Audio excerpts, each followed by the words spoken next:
Hi friends, இன்றைக்கி சூப்பரான ஒரு மட்டன் கிரேவி செய்யலாம் வாங்க. அதுக்கு 3/4 கிலோ மட்டன் எடுத்து கழுவி சுத்தம் பண்ணி வச்சுருக்கேன்.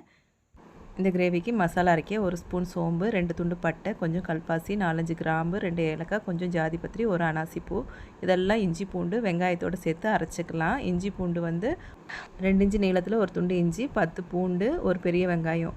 இப்போ அந்த மசாலாலாம் ஒன்றா சேர்த்து அரைச்சிக்கலாம். பெரிய வெங்காயத்துக்கு பதிலாக சின்ன வெங்காயம் கூட சேர்த்து செய்யலாம். இது எல்லாத்தையும் நல்லா நைஸாக அரைச்சி எடுத்துக்கோங்க. இதோட இந்த மசாலா ஐட்டத்தையும் சேர்த்துக்கலாம். இப்போ அரைச்சி எடுத்துக்கலாம். அடுத்து ஒரு குக்கரில் 2 ஸ்பூன் எண்ணெய் விட்டுக்கலாம். இந்த அரைச்ச மசாலாவை இதில் சேர்த்துடலாம். சேர்த்துட்டு பச்சை வாசனை போகிற அளவுக்கு வதக்கணும். அடுப்பு சிம்லேயே வச்சுக்கோங்க. இப்போ ஒரு தக்காளி பழத்தை நல்லா நைஸாக அரைச்சி எடுத்துக்கலாம். இப்போ இஞ்சி பூண்டோட பச்சை வாசனையெல்லாம் நல்லா போயிடுச்சு. இப்போ கழுவி சுத்தம் பண்ணி வச்சுருக்க இந்த மட்டனை இதில் சேர்த்துக்கலாம். இப்போ இந்த மட்டனை நல்லா சுருளாக வதக்கணும். தேவையான அளவுக்கு உப்பு சேர்த்துக்கலாம். உப்பு சேர்த்துட்டு நல்லா வதக்கி விடுங்க. எண்ணெய் நல்லா தெளிஞ்சு வரணும், அந்தளவுக்கு வதக்கணும். மட்டன் எல்லாம் நல்லா வதங்கி வந்ததுக்கப்புறம் அரைச்சி வச்சுருக்க தக்காளியும் சேர்த்துக்கலாம்.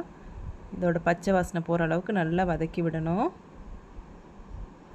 இப்போ இந்த மட்டனில் எண்ணெய் நல்லா தெளிஞ்சு வந்திருக்கு. இந்த ஸ்டேஜில் 1 ஸ்பூன் கரம் மசாலா, 1 ஸ்பூன் மல்லித்தூள், 1 ஸ்பூன் மிளகாத்தூள், 1/2 ஸ்பூன் மஞ்சத்தூள் இதெல்லாத்தையும் சேர்த்துட்டு நல்லா பச்சை வாசனை போகிற அளவுக்கு வதக்கி விடுங்க. இதில் ரொம்ப பொறுமையாக வதக்கணும். ரொம்ப நேரம் வதக்கினா தான் இதோட பச்சை வாசனையெல்லாம் போகும். அடுப்பை மீடியம் ஃப்ளேம்லேயே வச்சுக்கோங்க. நல்லா பச்சை வாசனையெல்லாம் போனதுக்கப்புறம் இது மூழ்கிற அளவுக்கு தண்ணி வச்சு மூடி போட்டு விசில் வச்சிடலாம். கறி வேகிறதெல்லாம் ஒவ்வொரு குக்கரை பொறுத்து நான் 6 விசில் விட்டுருக்கேன். நீங்கள் உங்கள் குக்கரில் எத்தனை விசில் விட்டால் வேகுமோ அந்த அளவுக்கு வச்சுக்கோங்க.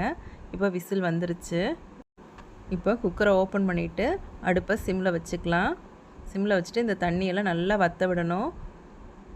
உங்களுக்கு தேவைப்பட்டால் இந்த அளவுக்கு கூட வச்சு சாப்பிட்லாம். இது தண்ணியெல்லாம் நல்லா வற்ற விட்டதுக்கப்புறம் சாப்பிட்டோங்கன்னா இன்னும் டேஸ்ட்டாக இருக்கும். இப்போ தண்ணியெல்லாம் நல்லா வற்றி வந்துருச்சு. இந்த ஸ்டேஜில் கருவேப்பிலை மல்லியெல்லாம் சேர்த்துட்டு அடுப்பை ஆஃப் பண்ணிக்கோங்க.